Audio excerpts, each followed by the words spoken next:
మంచిది. దేవుని స్తోత్రములు. అందరికి వందనాలు. మనం కొన్ని వాక్యాలు మనం చూసుకుందాము.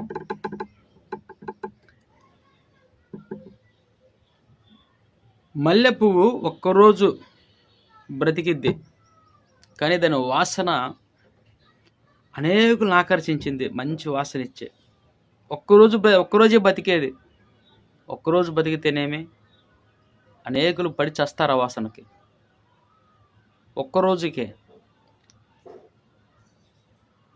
మరి మనిషి ఇన్ని సంవత్సరాలు బతికినా కూడా ఆకర్షించలేకపోతున్నాడు, ప్రేమించలేకపోతున్నాడు, ఇష్టపడట్లే ఎవరిని అసలు. అబ్బో అతను నమ్మకూడదండి. అతను నమ్ముకుంటే మనల్ని లేపేస్తాడండి. ఒక్కరోజు పుట్టిన పువ్వుకి ఇంత పరిమళం, ఇంత వాసన ఇస్తే అసలు మనం ఎంత పరిమళించాలి? అసలు మనం ఎంత మంచి పేరు సంపాదించుకోవాలి? మనకెంత మంచి పరిమళ వాసన కలిగిన మాటలు ఉండాలి? చూద్దామా? అందుకనే మత్తయి సువార్తలో ఒక మాట ఉంది, మీ వెలుగు మనుషుల ఎదుట ప్రకాశింపనీయకుడి, వారు మీ మంచి క్రియలను చూసి పరలోకమందు మీ తండ్రి మహిమపరచబడినట్లు మన జీవితం సువాసనగా ఇతరులకు కనపడాలి. మన జీవితం సువాసనగా ఇతరులకు కనపడాలి అని దేవుని వాక్యము సెలవిస్తుంది. 2 కొరింథీ 2:15 కూడా దేవుని వాక్యం, మేము రక్షించబడిన వారికి నశింపని వారికి క్రీస్తు సువాసనై ఉన్నాము. దేవునిలో ఉన్నవాడు సువాసనై ఉన్నాడు అని దేవుని వాక్యం సెలవిస్తుంది.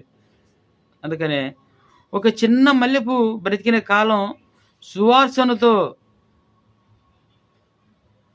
గుర్తు పెడుతుంది. ఇంత వాసన, ఇది మల్లెపూవే ఖచ్చితంగా అంటాం. అలాగే మనిషి ఎక్కువ కాలం బతుకుతున్నా దేవుని వాక్యంలో జీవించకపోతే, దేవుని వాక్యముతో నడవకపోతే, దేవునితో నడవకపోతే సువాసన ఉండదు. మన జీవితంలో ఎప్పుడు కూడా సువాసన ఉండదు, దుర్వాసన. దేవుని వాక్యం ఏంటంటే, దేవుని వాక్యముతో జీవించకపోతే విలువ ఉండదు. మన జీవితం సువాసనగా ఉండాలి అంటే నీతి, ప్రేమ, దయ, కరుణ, గుణ, దేవుని మనసు కలిగి ఉన్నప్పుడు నువ్వు సువాసన, పరిమళ వాసన అనేకులను ఆకర్షిస్తారని దేవుని వాక్యము సెలవిస్తుంది. అందరినీ ప్రేమించి దేవుని వాక్యం సెలవిస్తుంది. యేసు ప్రభు మన జీవితంలో ఉంటే